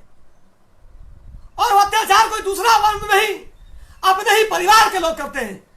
अगर हम अपने आप को कहें कि हम ब्राह्मण हैं, हम सकलदीपी हैं, हम कानकुब्ज हैं, हम श्रोत्री हैं, हम गौड़ हैं, हम सरजू पारीन हैं, हम मैथिल हैं, हम भूमिहार हैं, और अपने ही परिवार को तंग करते हैं, गिरी हो गोस्वामी हो, हम अपने ही परिवार को तंग करते हैं। ऐसे होगा ब्राह्मण एकजुट? ऐसे होगा ब्राह्मण शक्ति का प्रदर्शन? चंद रुपये के लिए आप अपने ही परिवार पर टारगेट करके काम कर रहे हैं। यही आपकी एकजुटता का परिचय है। अरवल का मामला हो, पालीगंज का मामला हो, सिवान का मामला हो, गोपालगंज का मामला हो, आप गौर करने की जरूरत है। आप अपने भाई को नुकसान पहुंचाकर अपने लिए एमएलए और एमपी की कुर्सी सुरक्षित कर रहे हैं, तो मैं शपथ लेकर कहता हूं कि मुझे ऐसा कोई कुर्सी नहीं चाहिए जिसके लिए मुझे अपने किसी भाई का वध करना पड़े, अपने भाई के साथ किसी का जमीन हड़पने की नौबत आनी पड़े। मुझे ऐसा पद नहीं चाहिए, ना ही मुझे ऐसा कोई काम करना है। अरे हम सामाजिक समरसता के लिए आए हैं। हम लोग का टॉप अप टाइम फिक्स है। भगवान ने हम लोगों का रिचार्ज समय फिक्स करके भेजा है। जिस दिन रिचार्ज खत्म होगा आप भाउचर से भरा नहीं सकते हैं, फिर आप सीधा ऊपर जाएंगे। इसलिए भगवान ने अवसर दिया है बेहतरीन काम करने का, भारत माता के सच्चे सबूत होने का, सबूत देने का, तो संकल्प लेकर काम करने का। और चाणक्य विकास मोर्चा इसी दिशा में काम कर रहा है। आज सुबह से लेकर 7 बजे से लेकर 11:30 बजे के बीच में लगभग 23 लोग पटना के और दूसरे जिला से लोग जुड़ने के लिए, मैं चाणक्य विकास मोर्चा का सदस्य बनना चाहता हूं। मैंने कहा कि चाणक्य विकास मोर्चा सदस्य नहीं बनाता। चाणक्य विकास मोर्चा आप स्वयं है। आप यह बात सोचकर अगर जुड़ना चाहते हैं तो आप दायित्व लीजिए कि हम अपने इस क्षेत्र में यह काम करेंगे। और नीतीश कुमार जी को और भारत के प्रधानमंत्री नरेंद्र मोदी जी को हम लोग विश्वास दिलाते हैं कि चाणक्य विकास मोर्चा आने वाले दिनों में सरकार के लिए एक मजबूत स्तंभ की भूमिका निभाएगा। अगर आप चाहें हमें काम करने का अवसर दीजिए।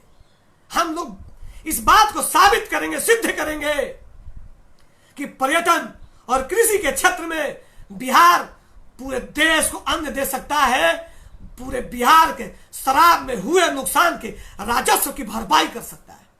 एक अवसर दीजिए। और ये जो हमारा सिस्टम है कि मजहब नहीं सिखाता आपस में बैर रखना, तो फिर बैर किस बात का है? अगर हम हिंदू हैं तो हिंदुत्व की बात करेंगे ही, फिर बैर किस बात का? आप मुस्लिम हैं, अपनी बात करिए।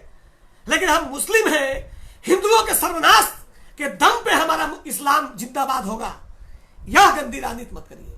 हमने कभी नहीं कहा कि हम मुसलमान को खत्म करके सनातन धर्म को स्थापित करेंगे। हमारे किसी भी हिंदू के योद्धा ने यह बात नहीं कहा होगा, क्योंकि हम विनाश में नहीं विकास में भरोसा करते हैं। अरे हम इस देश पर जो बोझ है जनसंख्या के रूप में, उस पर नियंत्रण की बात करिए। अगर जनसंख्या नियंत्रण की बात होगी तो इसमें मुस्लिम के सफाया की बात कहां से होगी भैया? हम दो हमारे दो, इसके आगे ना होने दो, इसका संकल्प लेना होगा और सरकार को ठोस कानून बनाना ही पड़ेगा। आज अगर हमको इस कोरोना वायरस के समय में छोटा छोटा चीज के लिए अगर हमको तरसना पड़ रहा है कि हम 2 जून की रोटी का जुगाड़ कैसे करेंगे, इसका सबसे बड़ा कारण है अनियंत्रित जनसंख्या। और शायद मोदी जी से थोड़ी सी चूक हो गई। अभी एनआरसी और सीए से ज्यादा बड़ा गंभीर मुद्दा था, वो था जनसंख्या नियंत्रण का। लेकिन शायद उनके पास भी मजबूरियां रही होंगी, परिस्थितियां रही होंगी, क्योंकि निश्चित तौर पे मैं एक भारत का आम नागरिक होने के नाते, एक छोटा पत्रकारिता करने वाला एक छोटा पत्रकार होने के नाते, जब हम इतना सोच सकते हैं तो देश के प्रधानमंत्री और सूबे का मुख्यमंत्री निश्चित तौर पे हमसे 100 गुना अधिक सोचता होगा। लेकिन वक्त है इस कोरोना वायरस के बाद सदन में निश्चित तौर पे इस बात पर पहल होनी चाहिए और जनसंख्या नियंत्रण मजबूत ठोस कानून बनना चाहिए, जिसको उंगली दिखाने वाला भले रहे या न रहे, पर जनसंख्या नियंत्रण कानून किसी भी परिस्थिति में रहे, इस बात का संकल्प लेकर उस कानून को बनाना चाहिए। अगर आप कोई सवाल भी पूछना चाहते हैं तो हम जवाब देने के लिए तैयार हैं। हमने कहा है कि हम हर सवाल का जवाब देने की पूरी जोर कोशिश करेंगे, पूरी शक्ति के साथ अपनी बातों से आपको संतुष्ट करना चाहेंगे। और मुझे यह मालूम हो चुका है। और एक बात आपको और बताना चाहते हैं, ये बोलना नहीं चाहिए था, लेकिन मैं आपको बताना चाहता हूं कि मेरा फेसबुक फ्रेंड 5000 है, 200 से अधिक व्हाट्सएप ग्रुप भी है हमारा। लेकिन हमारी बातों को आम जनमानस तक पहुंचाने में हमारे मित्रों की कोई भूमिका नहीं हो पा रही है। मैं उन सैकड़ों लोगों की बात नहीं करता जिनके दम पर यह आवाज आज भारत के हर क्षेत्र में जा रहा है। पर गौर से सोचिएगा कि ऐसा मित्रता किस काम का, जब अपने इस देश के एक युवा की आवाज जो बिल्कुल सकारात्मक दिशा में राष्ट्र के लिए व्यवस्थित ढंग से काम करने के लिए अगर काम कर रहा है, उसको हम नहीं पहुंचा सकते हैं, तो मैं आपसे आग्रह करता हूं कि आप मेरी मित्र मंडली से हट सकते हैं। क्योंकि मैं अपने उन मित्रों को जोड़ने में कहीं ना कहीं अपने आप को असहज महसूस करता हूं, क्योंकि मैं मित्रता को निभाता हूं, मित्रता का पालन करता हूं, इसलिए मैं किसी को हटाना नहीं चाहता। लेकिन आप सिर्फ हमारे साथ बने हुए हैं और हमारे संवाद को देश के पटल पर, विश्व के पटल पर पहुंचाने में अगर हम कामयाब नहीं होंगे तो शायद यह मेरा परिश्रम और आपका भी जो हमको देखते हैं बड़ा कष्ट होगा और हो सकता है कि मन विचलित हो और दिशा बदल जाए। ऐसे मेरा दिशा बदलने वाला नहीं है कि मैं भारत के प्रधानमंत्री नरेंद्र मोदी को इस मामले में मैं अपना गुरु मानता हूं। नरेंद्र मोदी जी को मैं गुरु इसलिए मानता हूं इस मामले में, सब मामले में नहीं बोल रहा। ये बता दूं, मैं पत्रकारिता करता हूं। अच्छे को अच्छे और बुरे को बुरा कहना मेरा पत्रकारिता धर्म है और अधिकार भी, और ये कोई छीन नहीं सकता हमको। लेकिन मैं नरेंद्र मोदी को इस मामले में गुरु इसलिए मानता हूं कि उनको इस बात से कोई फर्क नहीं पड़ता कि उनकी बातों को लोग गंभीरता से कितना ले रहे हैं। वह व्यक्ति अपनी पूरे संवाद को पूरे मजबूती के साथ राष्ट्र और विश्व के पटल पर रखता है। आप समझे या ना समझे, मैं इसलिए उनको गुरु मानता हूं। और वही काम ब्रजेश मिश्रा अपने स्तर से करने की कोशिश कर रहा है। इसका मतलब यह नहीं कि मैं नरेंद्र मोदी बनना चाहता हूं, क्योंकि नरेंद्र मोदी एक ही हो सकता है, सब कोई नहीं हो सकता है। अब यह मत सोच लीजिएगा कि मैंने नरेंद्र मोदी की चाटुकारिता कर दी और भाजपा में मेरा कोई जुगाड़ चल रहा हो। अमित कुमार जी हैं, उन्होंने एक सवाल किया है, बाहर से लाए जा रहे प्रवासी मजदूर एवं छात्रों से सरकार रेल किराया ले रही है और 21 दिन के क्वारंटाइन करने के बाद ही उनके द्वारा लगाए गए टिकट से पैसे के वापस करने की बात कर रही है। क्या कहेंगे? अच्छा है। देखिए नीतीश कुमार जी, देखिए ये राजनीतिक बातें हैं, इसको थोड़ा समझने की जरूरत है। नीतीश जी ने कहा है कि हम 1000 रुपया देंगे। सुशील मोदी जी आते हैं, कहते हैं जितना भाड़ा है ऊपर से 1000 देंगे। मैं मजदूर भाइयों से अपील करूंगा, क्योंकि इस मामले में सरकार से कुछ भी कहना खुद को धोखे देने जैसा। सरकार आपको अपने बिहार में प्रवेश करने दे रही है, यही बड़ी बड़ी बात है। क्योंकि आपने देखा होगा कि जैसे ही नरेंद्र मोदी जी ने यह बात कहा कि आप अपने यहां के प्रवासी मजदूरों को ले जा सकते हैं, तो आपने देखा होगा कि नीतीश कुमार और सुशील कुमार मोदी जो वित्त मंत्री हैं, बिहार के सुशील मोदी जी वित्त मंत्री हैं, और भाजपा के विनाश के कारण भी, और भाजपा आज तक बिहार में अपने अकेले दम पर सरकार नहीं बना सकी, इसके लिए जिम्मेवार भी। और यह बात शायद नरेंद्र मोदी और अमित शाह समझ रहे हैं। अगर नहीं समझ रहे हैं तो इस बार भी आप डिप्टी सीएम के पद पर ही आपको मौका मिलेगा, अगर आपकी सरकार बनी तो। हालात बदलते जा रहे हैं, विकल्प भी बढ़ता जा रहा है। और यह चेहरा ब्रजेश मिश्रा आपको जो दिख रहा है, ऐसे न जाने कितने चेहरे विकल्प के तलाश में प्रयास कर रहे हैं। इसलिए नहीं कि हम किसी को सत्ता से बेदखल करना चाहते हैं और किसी को भी सत्ता पर काबिज कराना चाहते हैं, बल्कि बिहार को समृद्ध, मजबूत और सशक्त शासन प्रणाली को दुरुस्त करना चाहते हैं। इसलिए वैकल्पिक व्यवस्था की बात कर रहे हैं। जो मजदूर भाई है आ रहे हैं, उनको जितना भी पैसा लग रहा हो, रेलवे, भारत सरकार कहती है कि किराया हम दे रहे हैं, केजरीवाल जी कह रहे हैं कि जो लोग जा रहे हैं हमारे यहां से उसका किराया मैं दूंगा।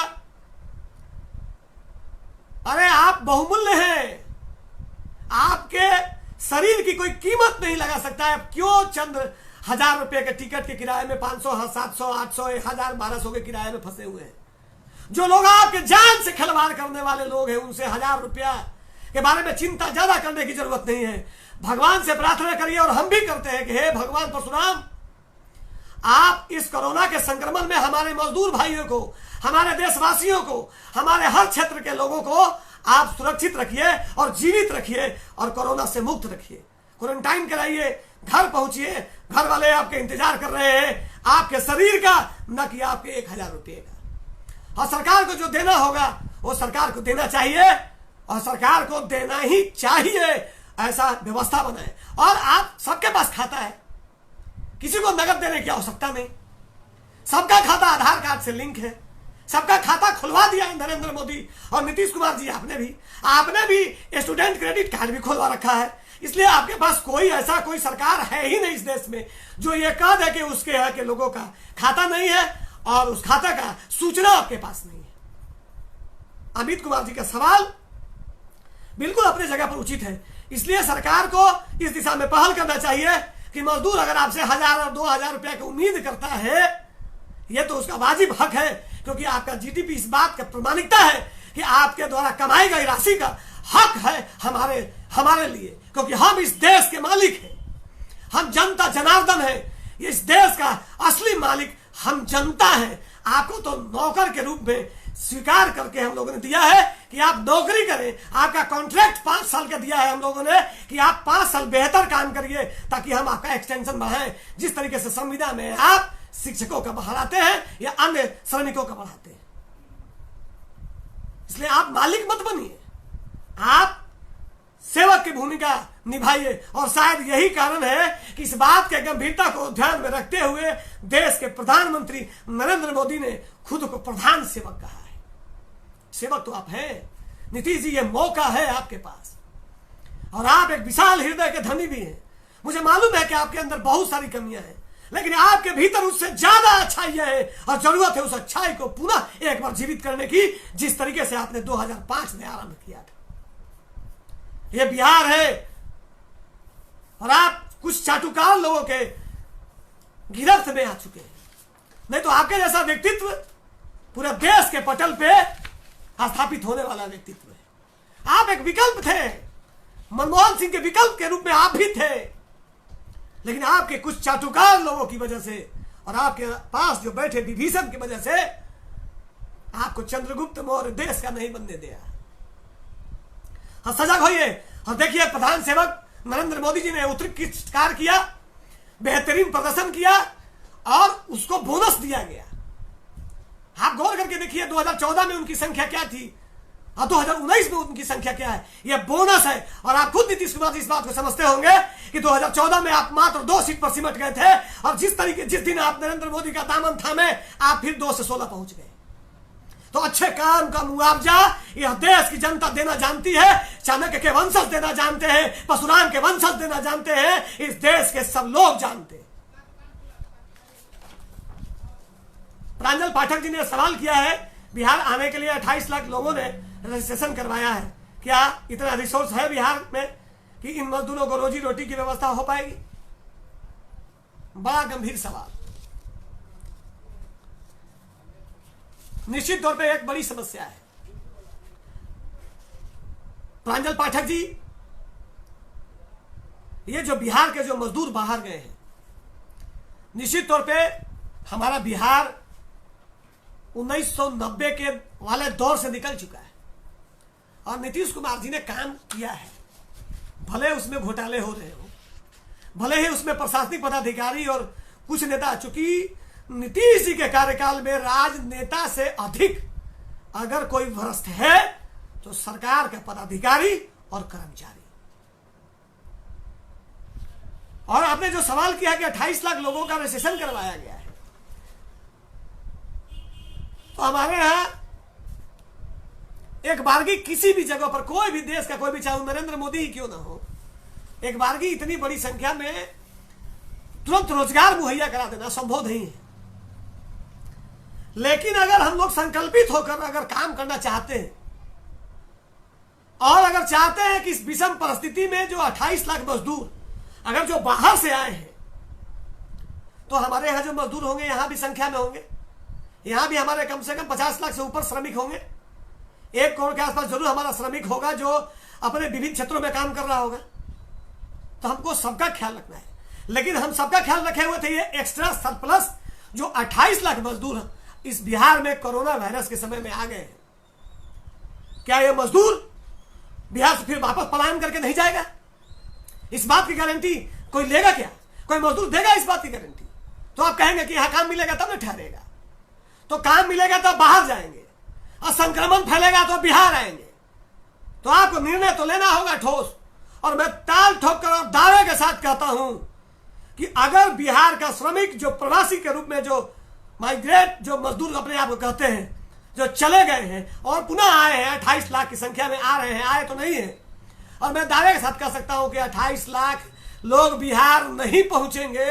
अभी तो चंद हजार ही लोग पहुंच पाए हैं, लाख भी नहीं पहुंचे हैं। इतनी ट्रेनें नहीं खुली हैं। अब 12 तारीख के बाद चलने वाली ट्रेनों के बाद का जायजा के बाद इस विषय पर विस्तार से चर्चा किया जा सकता है।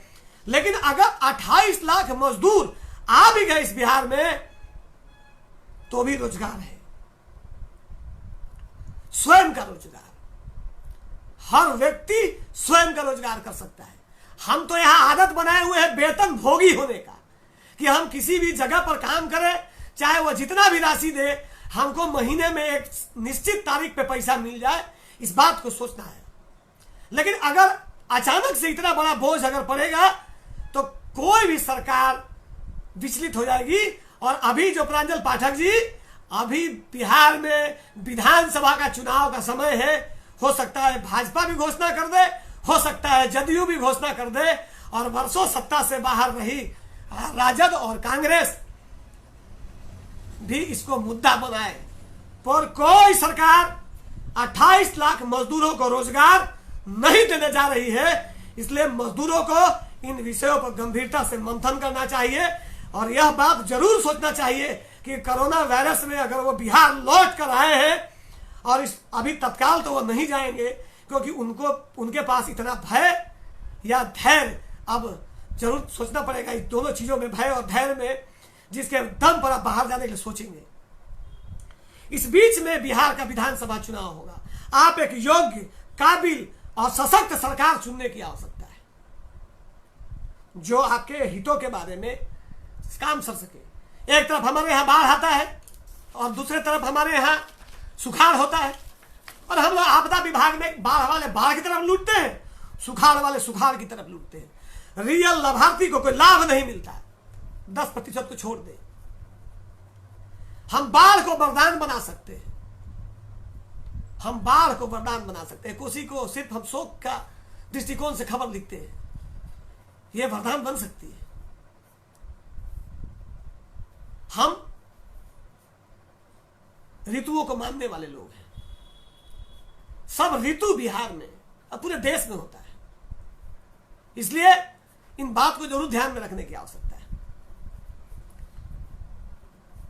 और हम पर्यटन को, कृषि को मजबूती से काम कर सकते हैं। यहां काम सही नहीं होने का सबसे बड़ा अगर कोई कारण है, एज ए जर्नलिस्ट, एक संपादक होने के हैसियत से मैंने जितना अध्ययन किया है, मैंने लगभग बिहार का कोई ऐसा पंचायत या प्रखंड नहीं होगा जहां मैं गया ना हो, ऐसा नहीं हो सकता। मैंने महसूस किया और मैंने देखा है कि बिहार में विकास नहीं होने का सबसे बड़ा कारण है भ्रष्टाचार।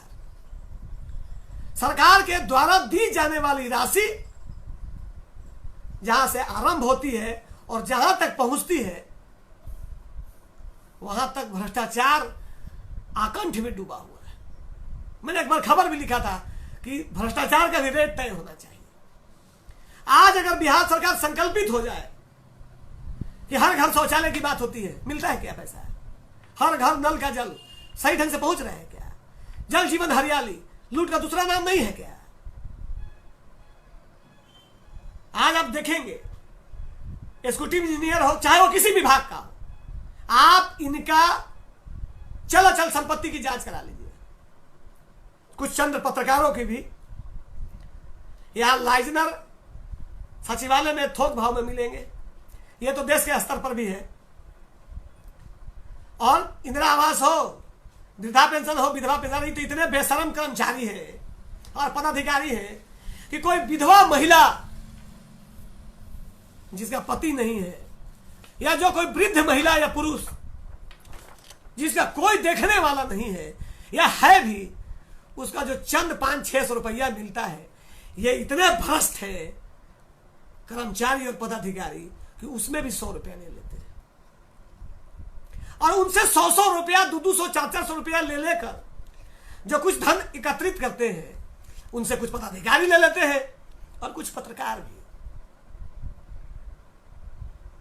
अगर हम लोग इस पर पहल करेंगे तो निश्चित तौर पर बिहार मजबूत बिहार नजर आएगा।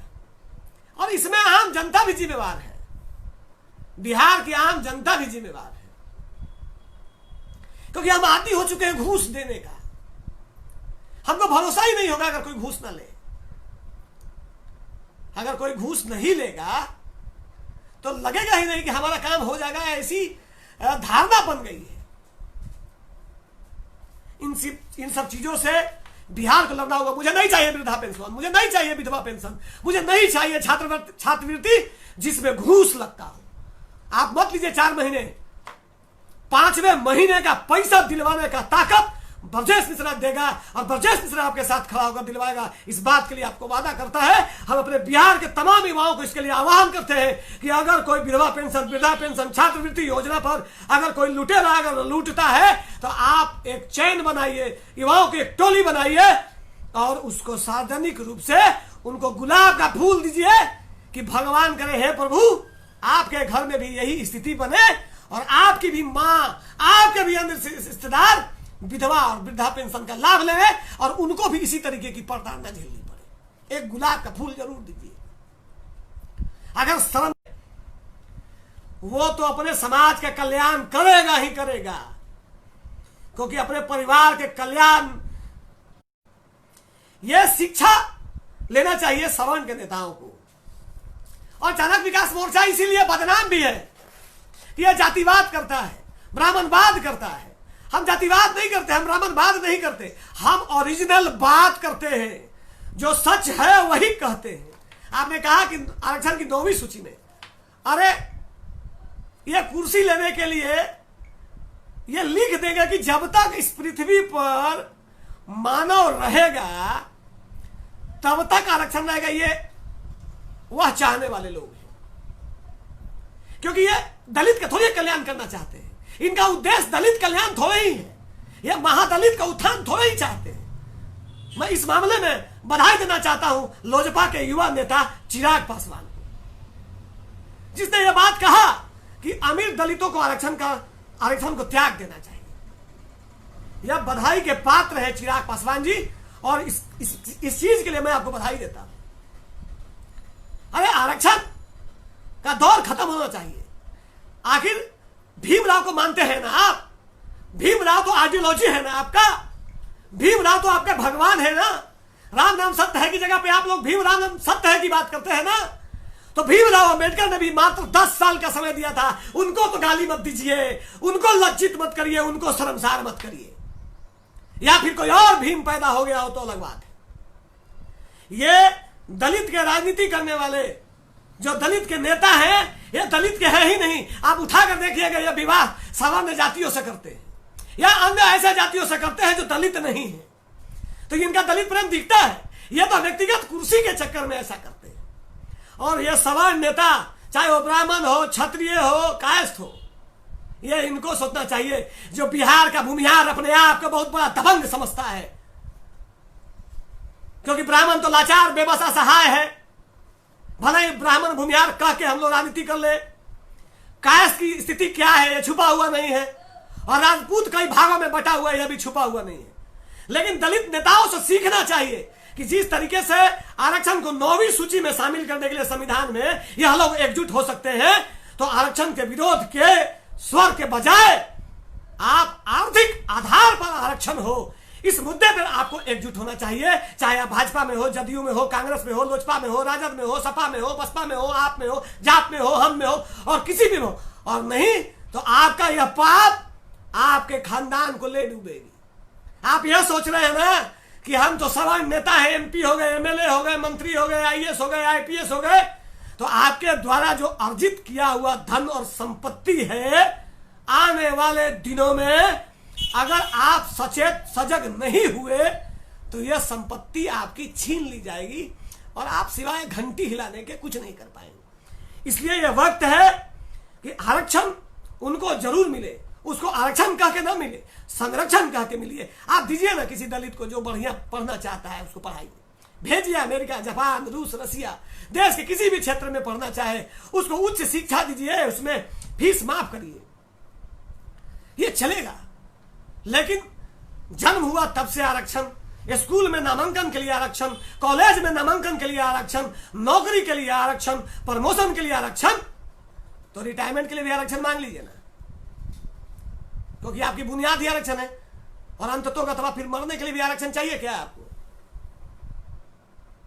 मरने के लिए भी आरक्षण मांग लीजिए, वहां नहीं मिलेगा, क्योंकि भगवान के यहाँ तो स्पष्ट खेला है भैया। वहां का स्क्रिप्ट बड़ा गड़बड़ नहीं है, वहां का चार्टर्ड अकाउंटेंट बहुत स्ट्रांग है। इन सब चीजों को ध्यान में रखते हुए समाज को एकजुटता के साथ करना चाहिए। देश कहां जा रहा है?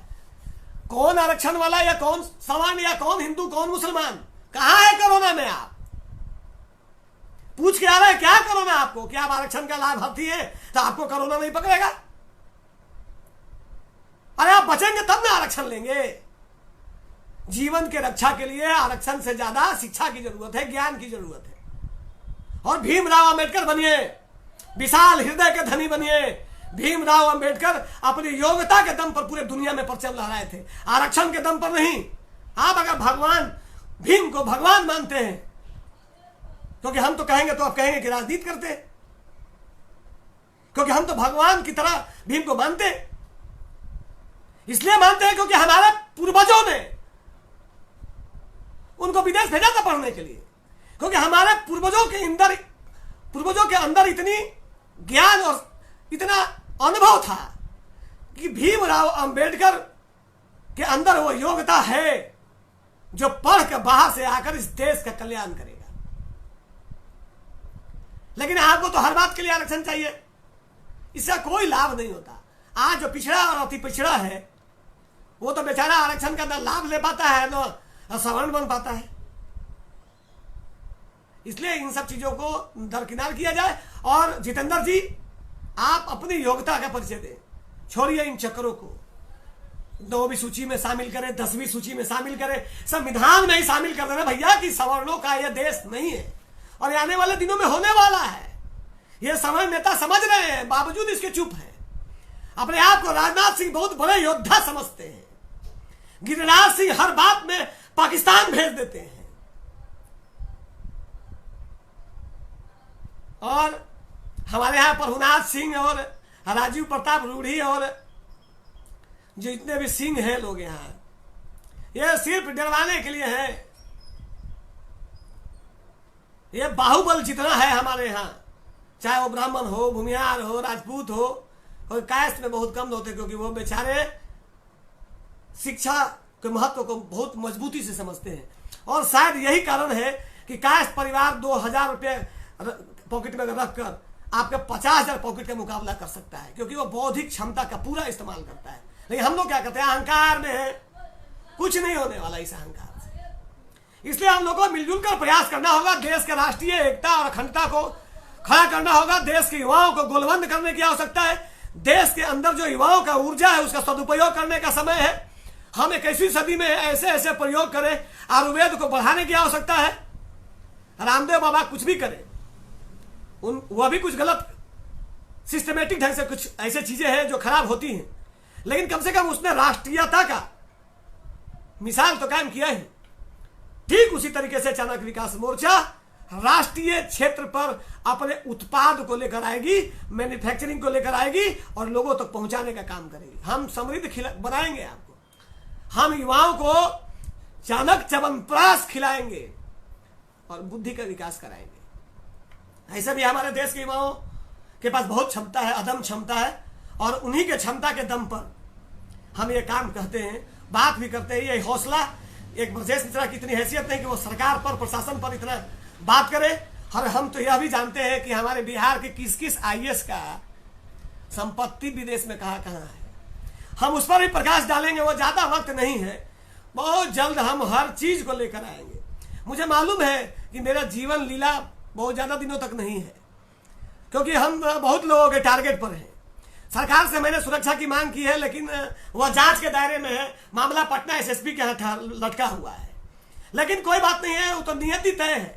अगर भगवान के यहाँ से मेरा अगर टिकट कट गया होगा तो उनके यहाँ वेटिंग लिस्ट वाला नहीं करता है टिकट, RSC नहीं होता, सीधा कंफर्म टिकट कटता है। और अगर नहीं कटा होगा तो यह ब्रजेश मिश्रा का जो आवाज है, या जो युवाओं का आवाज है, यह मंद नहीं पड़ेगा। इस बात को हम भरोसा दिलाते हैं। और 1 तारीख से अभी प्रांजल पाठक जी से हमने बात किया, कई मित्रों से बात किया, अपने युवाओं को आग्रह किया है, कुछ लोगों को हमने तैयार भी कर लिया है। सप्ताह में 7 दिन इस देश को नई दिशा देने का समय है, और अपनी प्रतिभा को बढ़ाने का भी। और खुलकर बोलिए, आप आइए लाइव पर, हम पत्रकारिता भी करेंगे मजबूती के साथ। मुझे चाणक्य विकास मोर्चा ने मेरी सोई हुई पत्रकारिता को भी पुनः जागृत कर दिया है। मैं बिल्कुल 2015 से अपने आप को पत्रकारिता से खुद को अलग समझने लगा था, लेकिन पिछले 1 वर्षों के चाणक्य विकास मोर्चा के मेहनत ने मेरे अंदर जो कुंभकर्णी नींद में सो रहा पत्रकार जो था वो जाग गया है। अब कुंभकर्ण भी बहुत योग्य व्यक्ति था, भले ही 6 महीने सोता था। अपने भाई रावण को बताया था कि भैया मैं इसलिए युद्ध में जा रहा हूं क्योंकि मैं एक भाई का फर्ज अदा करता हूं। ऐसे भगवान के हाथों मारा जाना भी शहादत की तरह ही होगा, मैं शहीद होने जा रहा हूं। एक परिचय दिया था उन्होंने, और मेरे अंदर की जो छिपी हुई पत्रकारिता थी उसको पुनः जागृत करने का जो प्रयास आप युवा भाइयों ने किया है, हम उसके लिए आपको साधुवाद देते हैं। हमारे बहुत साथी हैं, बंटी तिवारी जी हैं, जितेंद्र पाठक जी हैं, अनिल तिवारी जी हैं, विष्णुदत्त पाठक जी हैं, अखिलेश पांडे जी हैं, राकेश तिवारी जी हैं, बहुत सारे साथी हैं, आनंद मिश्रा जी हैं, कन्हैया मिश्रा जी हैं। बहुत लोग हमसे नाराज भी हो जाते हैं, लेकिन मेरी व्यथा को समझने की आवश्यकता है कि एक अकेला ब्रजेश मिश्रा, उसका मोबाइल पर इतनी फोन, आपको विश्वास नहीं होगा, मेरे मोबाइल पर अभी जितना देर से मैं बोल रहा हूं लगभग 50 कॉल छूटा हुआ है, क्योंकि मैंने लोगों के अंदर एक उम्मीद जगा दिया है। और यह इसलिए उम्मीद जगा दिया है क्योंकि इस उम्मीद के पीछे आप खड़े हैं। हमारे अभिभावकों का आशीर्वाद हमको मिल रहा है, लेकिन मैंने गौर करके देखा है, जो एनालिसिस होता है कि हमारे युवा अभी भी हमारे फेसबुक पेज editor.brajesmisra.com पर नहीं जुड़ पा रहे हैं, और जो जुड़े हुए जो लोग हैं वो बात को आगे नहीं बढ़ा पा रहे हैं। आपको हम भरोसा दिलाते हैं कि आगामी बिहार विधानसभा चुनाव 2020 जो अब संभव शायद नहीं है, अब यह चुनाव 2021 में होगा। और 2021 में जब चुनाव होगा बिहार विधानसभा चुनाव का, अब आप यह मत कहिए कि मैं कोई गलत प्रचार कर रहा हूं। मैंने कहा कि कोरोना वायरस के कारण जिस तरीके का समय चल रहा है, इसमें निश्चित तौर पर निर्वाचन आयोग है इस डेट को आगे बढ़ा देगा। जो चुनाव नवंबर में सरकार बनाने का गठन का जो बात होता है, चुनाव होता है उसके पहले आचार संहिता लागू होता। तो अभी तो कोरोना वायरस के लिए ही डेली नियम और कानून बन रहे हैं। वैसी स्थिति में चुनाव का तिथि पक्का बदलेगा, और जो हमारे सूत्र है निर्वाचन आयोग में, उस आधार पर मैं ये निश्चित तौर पर कह सकता हूं कि यह चुनाव 2020 में नहीं होगा। तो 2021 में जो बिहार विधानसभा चुनाव होगा, हम सिर्फ ब्राह्मण की ही बात नहीं करते, हम ब्राह्मण, क्षत्रिय, वैश्य और शूद्र जो वर्ण है हमारे, और जो हमारे यहाँ अल्पसंख्यक भी, जिनकी संख्या बहुत है, लेकिन हमारा जो देश का सिस्टम है, जो कानून है, वो कहता है कि अल्पसंख्यक है। अब इस देश में 15 करोड़ आबादी है, जैसा कि ओवैसी के भाई कहते हैं, है भी, उससे ज्यादा ही है, तब आप अल्पसंख्यक कैसे भैया? लेकिन खैर इस मुद्दे पे मैं पचड़े में नहीं जाना चाहता, मैं उनको भी शामिल करूंगा। 243 विधानसभा के क्षेत्रों में, हर विधानसभा क्षेत्र में जिसका क्षेत्र हो, समान सीट हो, सुरक्षित सीट हो, अल्पसंख्यक का सीट टाइप से बना हुआ क्षेत्र हो, अल्पसंख्यक के लिए कोई ऐसा रिजर्व सीट है नहीं, लेकिन हम लोग सभी चीजों को ध्यान में रखते हुए एक वर्ण व्यवस्था के तहत एक सुसज्जित ढंग से एक वातावरण बनाया है। मैंने एक चित्रण किया है कि इस बिहार का जो सम्राट अशोक का बिहार है, जो चाणक्य के बनाई गई राजनीति का बिहार है, जो शून्य देने वाले आर्यभट्ट का बिहार है, जो दशरथ मांझी जैसा रास्ता दिखाने वाला बिहार है, यदु नंदन शर्मा जैसे कृषि के क्षेत्र में योगदान देने वाला बिहार है, उस बिहार में 243 ऐसे उम्मीदवार होंगे। वो सदन पहुंचे या ना पहुंचे, उनकी बात सदन तक जरूर पहुंचेगी। और अगर जनता का सहयोग मिला, आम लोगों का सहयोग मिला, अगर हमारे प्रयास अगर वास्तव में सफल और सार्थक रहे, क्योंकि हो सकता है राह भटकता कोई है, इसलिए अगर हमारे साथ हम लोगों के आग्रह पर अगर सिस्टम सही ढंग से काम करता रहा, तो यह पत्रकारिता करने वाला यह पत्रकार ब्रजेश मिश्रा आगामी बिहार विधानसभा चुनाव में एक ऐसा चेहरा बनकर आपके सामने जरूर खड़ा मिलेगा, जो बिहार के प्रगति, तरक्की, उन्नति में एक मजबूत अंशदान करेगा। इसलिए आप भी जागिए और बात को आगे बढ़ाइए। आपको लगता होगा बहुत समय लेता है, पूरा बात कहने में टाइम तो लगेगा भैया, और मैं चाहता हूं कि मेरे समय का पूर्ण सदुपयोग हो। आपके पास फिल्म देखने के लिए, आपके पास गंदे कार्य के लिए, आपके पास अवैध कार्य करने के लिए समय हो सकता है, लेकिन अच्छे काम के लिए आप जिस दिन समय निकालने लगेंगे, कोई बिहार को लाचार, बेबस, असहाय, निशक्त, अपंग नहीं कहेगा। इस बात को आपको भरोसा दिलाते हैं। और चाणक्य विकास मोर्चा अपना काम कर रहा है और अपना काम करता रहेगा, और युवाओं की टोली बढ़ चली है, और किसी दल का नहीं, आत्मबल और जनता के बल पे हम लोग बात करते हैं। और चाणक्य विकास मोर्चा भगवान चाणक्य को सच्ची श्रद्धांजलि तभी देगा जब इस प्रदेश में गुरुकुल की स्थापना फिर से होगी। और हमारे पटना में जो स्थापित है पशुपतिनाथ वेद विद्यालय, यह हमारे प्राथमिकता में उच्च शीर्ष पर बैठा है।